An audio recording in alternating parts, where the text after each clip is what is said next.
Welcome back to another episode of the Zealous Podcast. I'm Rocky Snyder. This week, we are getting ready to kick off Perform Better's Meeting of the Minds. Now, Meeting of the Minds is their approach to what they typically do when all restrictions are lifted or pre-COVID. If you're not familiar with Perform Better, they have 4 locations where they have 3-day hands-on seminars, lectures, workshops called the Perform Better Training Summit. There's one in Orlando, Florida. There's one in Providence, Rhode Island, Chicago, Illinois, and Long Beach, California. And there's 64 presenters over the course of those 4 locations that present to some of the best rehab, strength people, physical therapists, chiropractors, Pilates instructors. A whole bunch of people descend on these 4 locations to learn from some of the creme de la creme. And I've got one of them in the house right now, and his name is Chuck Wolf. Chuck's with Human Motions Associates, and Human Motion Associates out of Florida, in fact, has been I would say a vanguard of information when it comes to functional fitness, and not the overused term of functional fitness, but true function of the body. How do we tap into it? How do we restore it when it's missing? How do we prevent it from degrading? And how do we get you to your optimal level of performance? And Chuck, every time I listen to this guy, I get not just nuggets, I get gold mine amounts of information. So Chuck, hey, thanks for being on here. Rocky, wow! Thank you so much, my friend. That was very humbling, and thank you for those kind words. But it's a true pleasure to see you again and to be on your podcast. Yeah, last time we saw each other was in person in Long Beach. I think we had lunch on one of those days when the training summit breaks there, and it's truly a pleasure. And so let's just talk right away. Let's just get to the meat of the potatoes with Perform Better, the Meetings of the Minds. There's 3 other individuals that you're going to be online with, and you'll be answering questions from the audience live and just fielding a whole bunch of questions. And everyone kind of takes turns, and it's nice to get all the different types of approaches and opinions. But what's the topic that you and the others are going to be speaking on? We are doing rehab, prehab. Strategies for prevention, strategies for return to work, return to play, possibly go into what we view as some of the etiologies of what causes some of the common injuries, and how do we go about and manage them. You know, it's interesting. I just got an email from a colleague of mine who's a physical therapist, and part of my business name is Rehab Fitness Conditioning, RFC, and he was concerned that I was using the word rehab as a person who is not a licensed physical therapist, who is a certified strength conditioning specialist, among other letters behind my name. But I don't know if he felt the encroachment or he was looking out for my own concern or liability. But when it comes to rehab, how do you define it? Because how I define it is to restore movement through training. But how do you do it? Because I don't believe you're not a licensed physical therapist, are you? No, I'm not. But I've had many physical therapists in my sessions and my mentorships over the years. So I truly believe that rehab and fitness and sports performance are getting closer. They're crossing paths. They're bridging the gap. The progressive physical therapists are, anyway. Let me put it that way. Yeah, that's a good way of saying it. Some that are entrenched that say, this is our territory. You don't do rehab. I'm saying stop right there. Where does rehab start? What's considered rehab? What's considered post-rehab? What's considering bridging the gap or fitness? Because isn't it really all in the same? Rehab may be a little bit more remedial to what fitness, as we have that connotation in our mind, but we're not diagnosing. We shouldn't be diagnosing. Now, experience may tell us. I mean, Rocky, you've been in practice, what, 25 plus years or so? Yeah. And I've been in practice going on 41 years. There's certain tendencies that I see for people who have had injuries that are very common. Our strategies have been very reproducible. We've had common results, similar results along the way. I'm not going to say we batted 1,000 because I wish we could say that, but no, we haven't. But I sure know that the strategies that we've used in the past have been effective. And what we often find is in certain tendencies, aside from blunt trauma, aside from acute trauma, but in certain tendencies, overuse injuries, you see a pattern over time. What's the big deal? So now, if you can free up a limitation and help strengthen the compensation, is that rehab? Yeah, maybe. Is there an injury? Maybe there was. Did that client or patient go through rehab before? Maybe.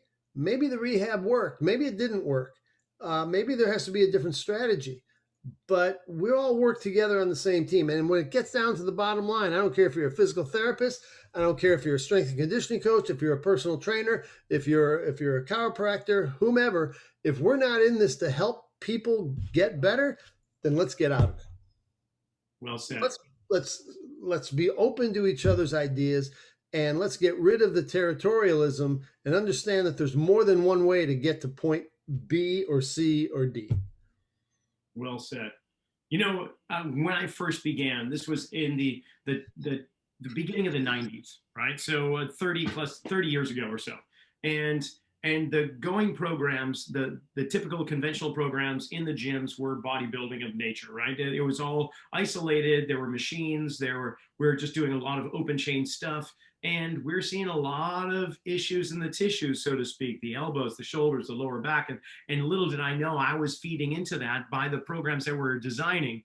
And then I discovered the importance of aligning posture and how muscular balance is a key ingredient. And this was something that you had already known, and you were starting to lead like the Pied Piper. You were leading the rats away from the conventional way and starting to bring them to a new village where they could see the light and say, oh, it's not just about how the muscles look, but how the body functions that's going to give us really true performance.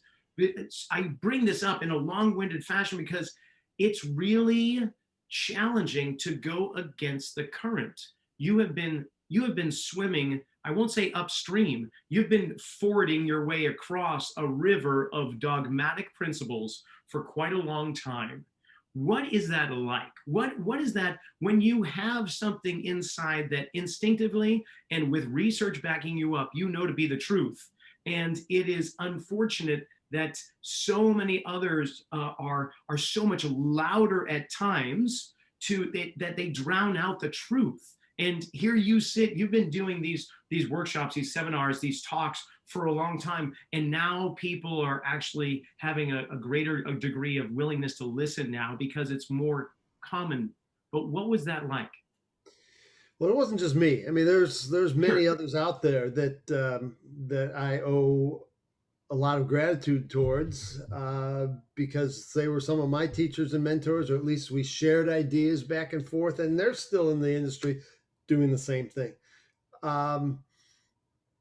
Where it gets to be fun is you'll talk to a professional or a trainer who has that mentality that you just described of isolation, single plane of motion. Let me just work what I call the ego muscles. What's in front, and I can see that. And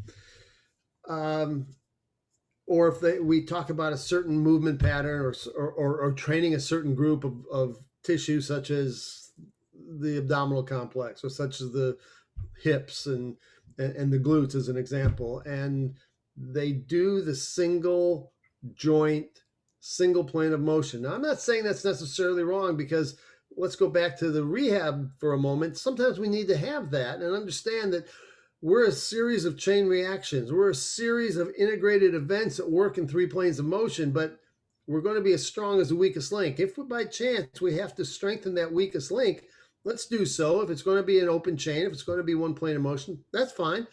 But at some point, let's put the chain together and work in a triplane closed chain or closed and open chain environment. So when we have those discussions and they talk about, let's hypothetically say, knee extension to work the quads. Okay, and then we break it down and say, is the tissue lengthening or shortening? Well, it's shortening when you do a knee extension. Okay, when you walk, do you walk that way? Do you walk as you walk with knee extension, almost like Germans and goose stepping, right? There you go. Yes, and they say no. okay, let's just get into a single leg, or let's say a staggered stance, an asymmetrical stance, and let's just put the right leg forward as an example. And let's load. Let's flex at the knee. Do you feel it in the quad? Yes. Do you feel it in the glutes? Yes. Do you feel it in the hamstrings? Yes. Depending on what we're doing. And okay, let's look at this physiologically now. Does our knee and gait, does it go through an extension phase, or is it going through flexion? Well, it's going through both. We have to, as our heel hits the ground and we start moving forward, the knee is going to first flex for a moment and then extend. Well, that knee flexion is really decelerating us from falling forward. Well, the quad has to eccentrically load at that point to stop and decelerate knee flexion. Well, are you working the quads? Yes. Is this like how you do it with an open chain, single plane of motion, uh, uh, knee extension? And the answer is no. In fact, it's just the opposite. So what I often do, we'll analyze that movement, but then I often just generally say, look, we all have to communicate, right? We all have to, whatever discipline we're in, athletic trainers, strength and conditioning coaches, personal trainers, physical therapists, we all have to communicate together. We have to communicate with the docs. We have to communicate with each other. Know that the quad, according to the book, does knee extension. But then what I say is read the book and do the opposite, and you'll understand what human function is. Because what the book tells us is in one plane of motion, it's concentric and it's isolated. Well, human movement is really three planes of motion. It's integrated and it's eccentric first. Read the book, do the opposite. You got the answers. Yes, yes. And so we have come for so long with that concentric model of understanding anatomy. The open chain on a gurney, electrify the cadaver, and find out what the muscles do. But cadavers actually are not living, and they don't move through space. So not that we have to electrify a moving body, but we can start to look at it in that way. It's great. I love see now this is just getting my juices flowing because we're talking about eccentric loading, three dimensionality, and all this, and it boils down to two things for me. We can either be landing on planet Earth or we can be driving off the planet. And when I Well, land on planet Earth, what's that? yeah, no, what you were saying, I was just going to say your cadavers don't have to fight against gravity. No, We have to exactly. decelerate what's going against gravity, and then we have to control our mass and momentum in three planes of motion. And cadavers don't do that. There we go. When the feet are off the ground, the body behaves differently. And when the feet touch the ground, everything changes. A And lot. so we've got two options. We can either be entering into pronation and slowing down mass momentum against gravity so we don't collapse to the floor, or we can do just the opposite and start supinating and allowing ourselves to feel the propulsion and liftoff of planet Earth. So my thing is, and I know you're just gonna, I'm preaching to the choir here, but if people can properly pronate in all three-dimensional space at every articulation in the body, that means that the tissue is going to load properly, and therefore the opposite should hold true too. We should have a joint relationship of locking up, stiffening, and propelling in supination. So that's where I go. When I watch people move, I like, how well do the joints pronate? Like that knee you were talking about that's flexing and decelerating, that is a pronated knee as far as I look at it. It's not just a foot or a hand that pronates, the whole body has a relationship in there. Well, let me give you an example. Just today, Yeah. I have a 17-year-old, very very athletic. He's been working out. He plays football and basketball. He's been working out, he said, for 2 or 3 years now, 5, 6 days a week. Your typical bodybuilding mentality. Uh-huh. Um, has two issues going on. One, he's got a bit of a knee issue, and he also has a back issue. Well, we addressed the knee first, and you talked about decelerating flexion. Well, with that, the knee also has to, in loading, decelerate internal rotation in the transverse plane and also knee abduction in the frontal plane. So three things are happening, or should be happening, but it wasn't on his left side. Well, the reason being is because his midfoot was a bit stuck. Mm-hmm. We we unlocked that, mobilized it a bit, and he said, don't have the knee pain as much.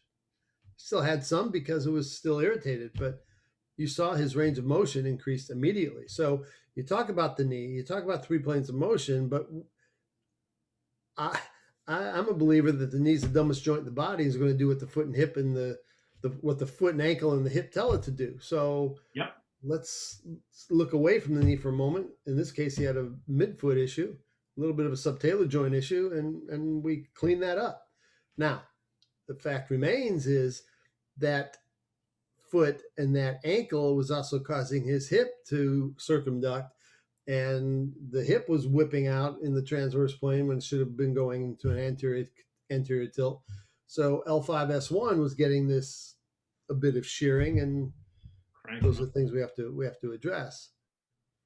I love that. I love being Sherlock Holmes, and I have a feeling you do too. It's like you've in fact, I had a radio commercial some time ago where I did a little impersonation of Sherlock Holmes, and a man was limping in to see Sherlock, and I could tell obviously he's suffering from low back pain for when he tripped over his house cat, and the smell of liniment and the fur on his trousers. But basically, he had an inversion sprain, which shifted his weight, which shifted his posture, and caused the low back. And that's really what we're looking for. And tell me, this is why understanding a person's history is very helpful. You could not know what's going on in a person's past and still hunt down the clues, like you say, with the midfoot and the talus and whatnot, the subtalar joint. But it really helps with history. So, could you explain why? Why does it help to understand a person's history of injuries and surgeries and accidents and infections and so on? You live in San Jose, you said, correct? Yes, sir. San Jose, Santa San Cruz. Jose near San Francisco, right? It is, sir. Yes. If you tell me, well, I'll meet you at Tadich Grill in San Francisco, I need a roadmap to get there. I need the roadmap to know what to avoid and what to do and not to do. If somebody comes to me for programming, particularly if there's been some injury, I need to know their roadmap first. I need to understand where they're limited in motion and where they're compensated, because typically in overuse injuries, the side of the injury is not the problem. It's one or two levels above or below, joint levels above or below, that are limited in motion, and we have to figure out what's limited in motion and what's compensated. And that compensated site is typically where you see the injury. So just a week, 10 days ago, somebody wanted an evaluation or wanted to come in for programming. And I said, I've got to evaluate first. And this individual has a back issue, ironically. I said, I can't help you till I know what's going on. And it's just how, if we want to understand movement, we have to understand why an individual's moving the way they are, not how they're moving that way. And I can't do that without understanding what's going on with them, particularly in the three big movement rocks, as I call it, the foot and ankle complex, the hips and thoracic spine. Those are the three most mobile regions of the body. And if they become limited in motion, that's where we'll start to see a compensation. Typically, since we mentioned low back pain, typically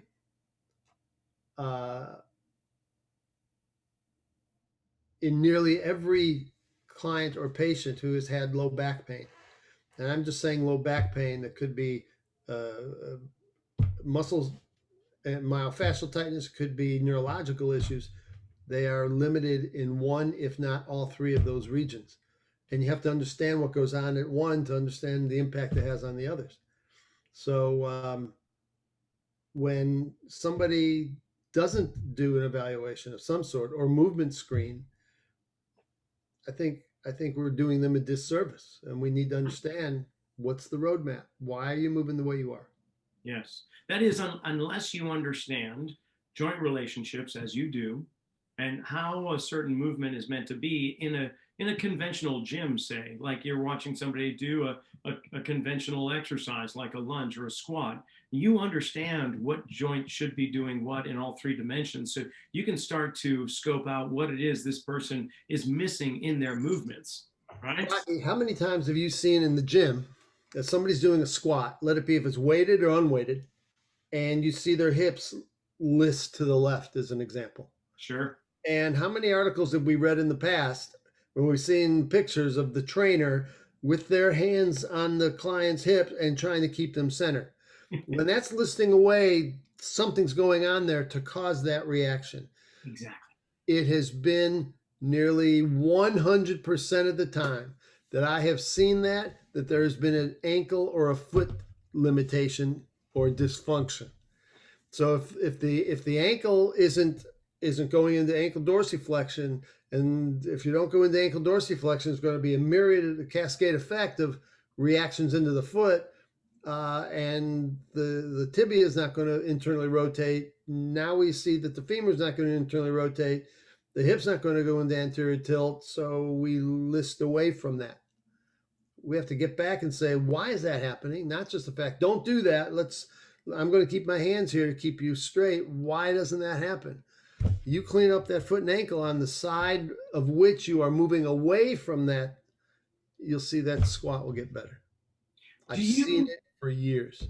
And so we're talking from the ground up, but it can also come from the top down, right? Whether it's a concussive or subconcussive injury or neurological stuff going on. How do I say it? Do you care whether it's one direction or the other when you're working with somebody? I mean, obviously, if there's a foot ankle complex, but does it matter that much? Very much so.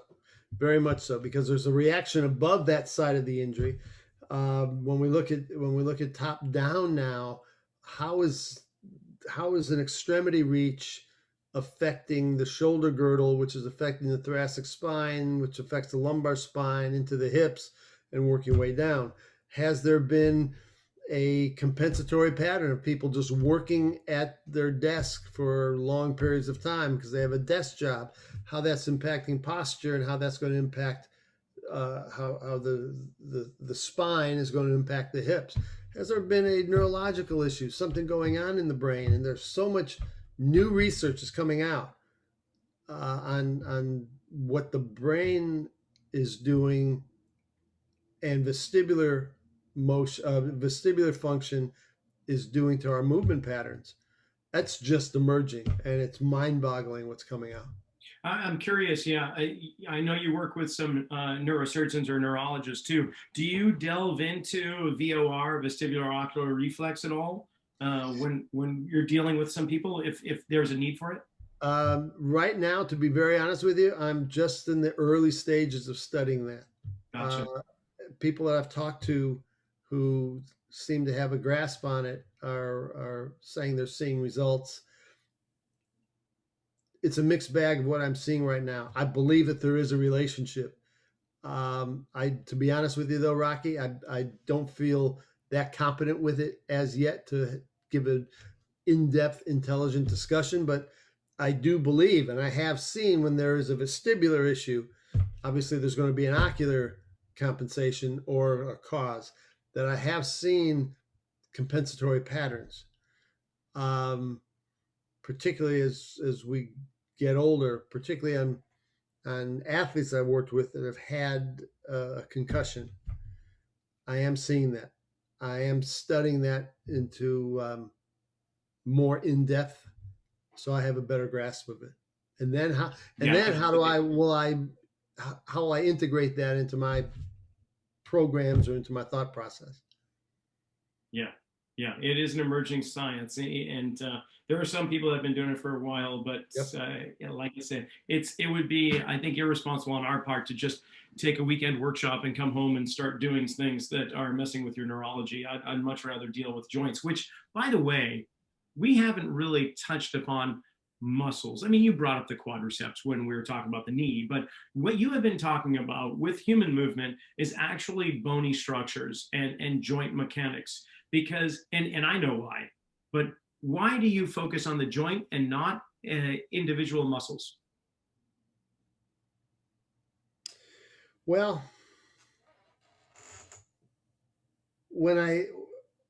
muscles help stabilize joints. And if you really think about it, joints shouldn't be touching. Joints are just these floating struts out there that the muscles help stabilize. And if the muscles maintain their integrity and their function. They'll keep those bony segments apart so the joint can function properly. At the same time, I have to know where the tissues connect, both in an origin as well as insertion perspective. Yes, I want to know that, but at least in my thought process, I want to know what the adjacent tissue is. And what I mean by that, I want to know what tissue is adjacent to a particular tissue, such as the quadriceps or the hamstrings. Um, so when I look at the soft tissue, I need to understand what their function is, but I also want to know what their fascial relationships are. And with that, when I palpate and I'm able to just help facilitate movement, I also want to know the tissue tension. I want to feel how hydrated the tissues are and if there are any trigger points and what the tissue tension is like through the tissue. Because when that's restrictive, that's where it's going to compress joints, or when the joint moves and the joint's limited, particularly when you look at somebody who's competitive, um, they're going to try and go beyond their thresholds. They're going to compensate even more. So, for example, let's look at the hamstring as an example. Well, the hamstring attaches at the ischial tuberosity, but also attaches down at the tibial condyles. And how many times have people said that they complain of tight hamstrings? Uh, but if I put them on a table and I just go through their range of motion, hamstrings are pretty mobile. Not everybody. I'm talking about in many scenarios that I've seen. Well, now I'm looking at pelvic alignment. And if the pelvis is anteriorly tilted, we know that the ischial tuberosity is the origin of the hamstring. Where does that ischial tuberosity go when there's an anterior pelvic tilt? It's going to go upward when it's going to put more tissue tension and length upon the hamstring. Okay, well, then do I really want to stretch a stretched tissue? Probably not.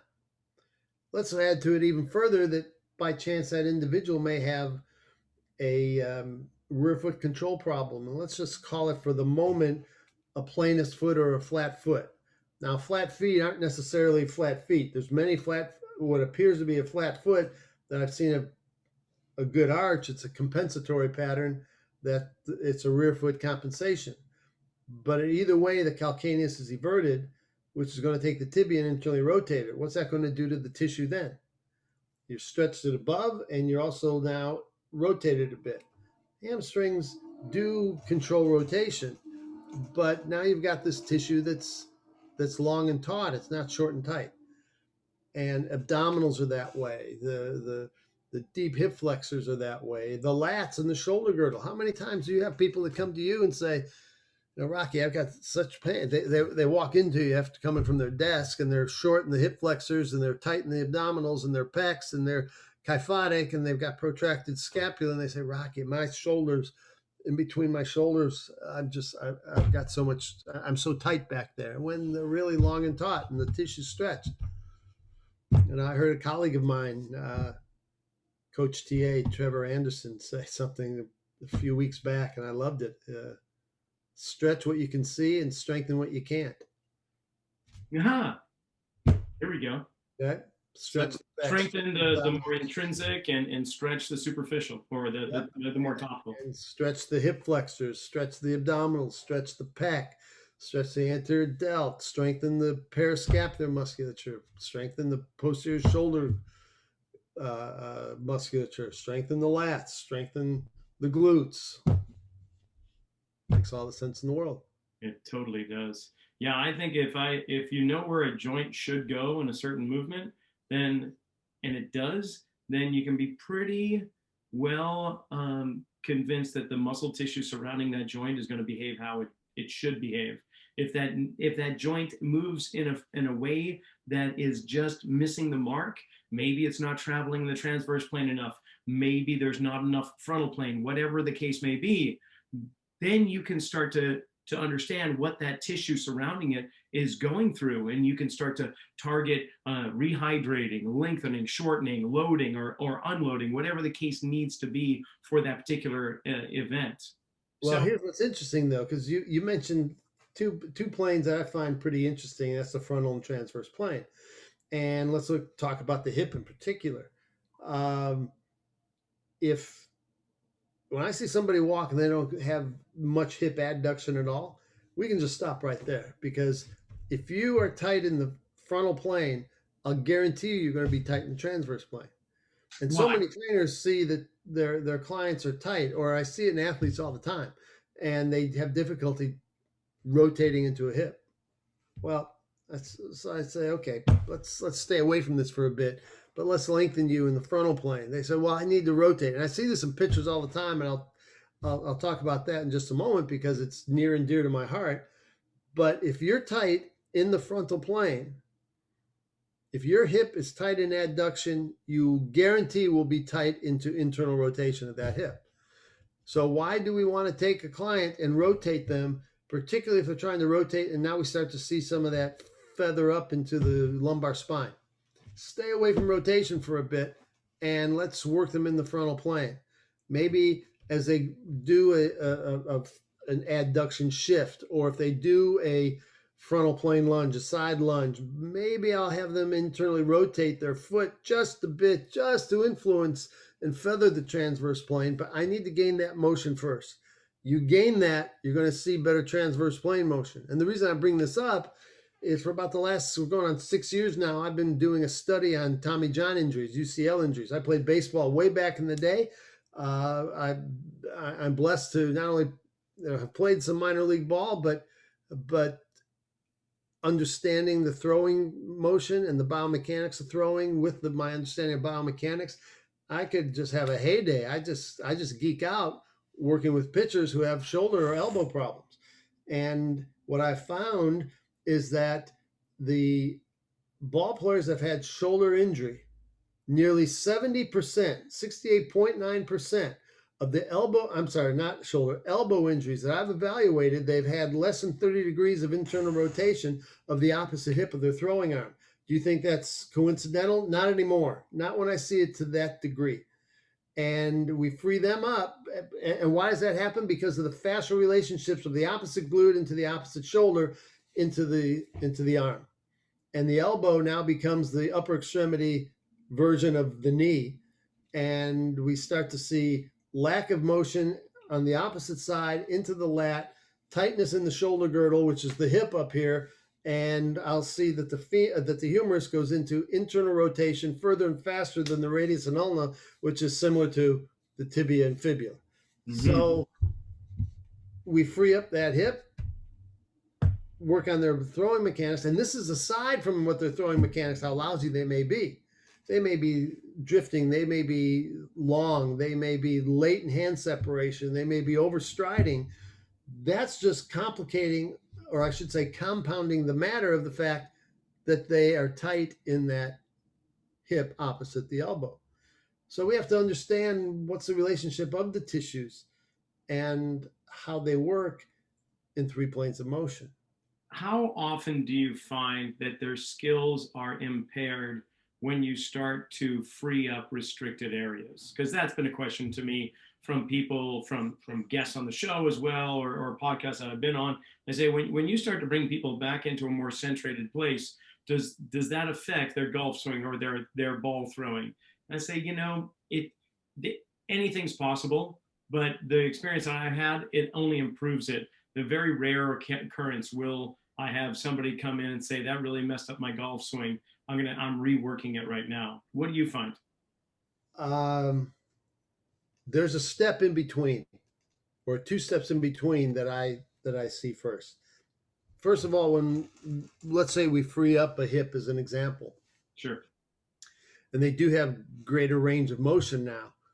Do they have the ability to control that increased range of motion? And in many cases, I see that they don't. So we have to regress that to just get them a bit stronger, get them to understand, get them to become more proprioceptive, sensitized, so they can control that increased range of motion. We'll go through just, it could be anywhere from a few reps or maybe just a day or two of just doing some regressive movement and then go back to what their goal is and that full range of motion. And aside from maybe changing their grip on a golfer, I see increased distance and increased performance, efficiency and performance. And I see it in throwers too. Now, at first though, they may lose velocity if you're a thrower. They may lose a little bit of distance. And that's because they're just getting used to the proprioception and the timing, but they feel more efficient. Once they understand that, one is gain confidence and from a psychological perspective, but two, they control the motion better. If they control the motion better and they have greater elasticity, do they have the ability to control that motion? And it isn't just control the motion, but also load and unload. You've used those terms beautifully throughout our discussion here. Do they have the ability to load efficiently and unload quickly and powerfully? And once they get that, then their performance starts to become optimized.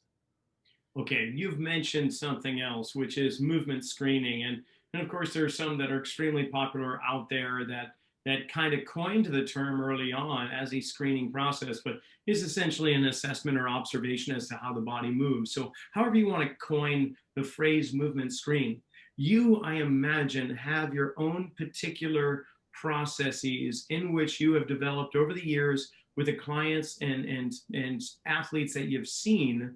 I'm curious because we've been talking about the rear foot, and a flat foot may not necessarily be something that is overpronated. The whole foot could be fully everted, and you actually don't have a drop in the arch. It's much more of the subtalar joint or whatnot that's creating that, and you don't actually have opposition in the foot. So here it is. Do you have screening processes or assessments for the foot itself? Because there is an area, which I think you do, but there's an area that few that I hear from actually have a process. So what do you do with the foot? I've been told for years that I'm the foot guy in the fitness industry. Oh, good man. I remember being in undergrad and graduate school thinking, I really don't need to know what's going on at the foot. I'm just going to program from the calf up. Yeah, it's the only part of the body that hits the ground on a regular basis. Why should you be concerned with it? Exactly. And that was probably the biggest mistake I ever made. I hear that. Me too. Once I started understanding the foot, look, you got 33 joints, 26 bones, and 24 muscles in the foot. There's a lot of stuff happening down there.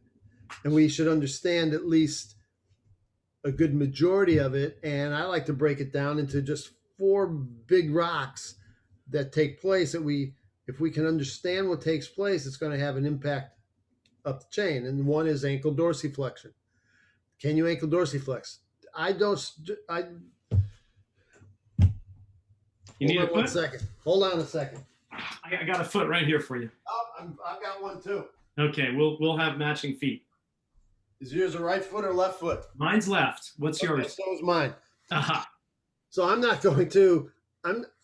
Yes, I may just look and see what's going on at open chain. Yeah. But that's telling me mostly what's going on at the talocrural joint, at the ankle joint in one plane of motion. What I'll do is try and get the foot in subtalar neutral. And when you evert the foot, so if I evert the foot, the reaction in the tibia should be internal rotation of the tibia. You evert the foot, that's going to enhance ankle dorsiflexion, but it's also going to create forefoot abduction. So I do it in open chain just to see what's going on. I look at the midfoot to see if you can see. I want to see what's going on at the midfoot. I want to see what's going on in the sagittal plane in the midfoot. Mm-hmm. Is that what you talked about, locking and unlocking? That's the part of the foot that needs to unlock. And when I unlock the foot, there you go. You look at the tarsal bones, the metatarsal bones and the tarsals, those have to unlock. When I do that and I see what's going on in the transverse axis of the foot, I look at ankle dorsiflexion, I look at tibial internal rotation. I have to see if does the forefoot have that ability to unlock? Does the rear foot dive in further and faster than the forefoot, which is going to create forefoot abduction? So I'll do that on a table, but then I get them standing and do a single leg mini squat. If they can't do single leg, maybe 1.5 legs, as I call it. So you've got 90% of your weight on one side and you're just toe touching on the other, just to give yourself some balance. And I just want to see a little mini squat. I want to see how much ankle dorsiflexion there is. I want to see if the tibia is internally rotating. Does the rear foot evert more so further and faster than the forefoot? So does the forefoot, and for those out in Rocky Land, I don't want you to think of forefoot abduction in the open chain, because when we look at movement away from the spine, we look at the distal bone in relation to the proximal bone. So if the proximal bone, which would be the talus and the calcaneus, evert, we're going to see as that goes, if I go this way, you'll see that this is on the ground. The forefoot's going to go lateral to the rear foot. Because the rear foot is internally rotating. The rear foot is everting and the tibia is internally rotating, but the foot's flat on the ground, and the relationship is that the forefoot has gone into abduction. So I look at calcaneal eversion, ankle dorsiflexion, tibial internal rotation, and forefoot abduction. I believe that those are the four main mechanisms of the foot to allow the tibia to internally rotate, the femur to internally rotate, and to eccentrically load the glutes. And then what about the windlass mechanism on the big toe? Do you look at 60 degrees of dorsiflexion on the big toe? Glad you brought that up. Yes, I do look. You stated 60. I usually look for 45 degrees in great toe dorsiflexion. Right. The other 15 would be the first metatarsal dipping down into Yes. plantar flexion. Correct. But yes, I'm always looking at the first ray, because what the body's really trying to do when we get down to basics is get the fifth metatarsal head, the first metatarsal head, and the calcaneus. Think of it as a triangle or a pyramid. You want to get those structures stable to the ground, and that's why you see the foot being a mobile adapter. So those are the things that I look at when it comes to foot assessment. Beautiful. Now, I like using foam wedges, and I've been schooled and educated on the proper use of these foam wedges to create that tripod or triangle or pyramid, as you call it, between the first, the fifth metatarsal heads and the calcaneus. Do you use anything in which to change the sequencing or timing of these contact points to give the brain something where it was feeding information down into that foot, where the foot is saying, oh, I've got a place where I can hit now, where before it took me too long or too short a time? There you go. You got your wedges. I got my wedges here. You're like my brother from another mother. That's what you are. We're just, this is Rocky's East over here. No, this is Chuck's West. I like that one better. But yes, I do use them. I'll post a foot. I'll post a rear foot, a forefoot, depending on what I'm seeing. Let it be, if it could at times be a medial, sometimes a lateral post, and just see how the reaction is. All right, we got to contact Chris at Perform Better and have another meeting of the mind where it's the art of wedging the body, the art of foot wedging. I think you and I would have. We got to make sure that we say foot wedging, because we don't want to tell Chris the art of wedgies. Because knowing Chris, man. So Chuck, let's talk about what you're doing, because we've been. I could go on for another hour, but I want to respect your time. But you've got some stuff coming up, and of course, with the restrictions lifting with COVID, your seminars, which were put on hold, unfortunately, I have a feeling they're ramping up again. So when people want to learn more about structural integration, movement integration, three-dimensional training, assessing the foot, and all that you have to offer, how do they do that? You lost me here. As far as where are you? Yeah, you have you've got seminars coming up, workshops. I imagine, like the restrictions are lifted. What's coming down the pipe? July 11th, this coming Sunday, is Idea World Virtual, and I'm going to be doing a course on the 11th. I believe it's 3 o'clock Eastern time, called Integrated Core Connections. And it's going to talk about the abdominal complex and how it functions, how it's impacted by extremity reaches, how it's impacted by gravity and mass and momentum. And are you traveling again to offer live in person? This is Zoom right now. This is through Zoom conferencing. Okay. The any likelihood before the end of the year? I didn't hear you. I'm sorry.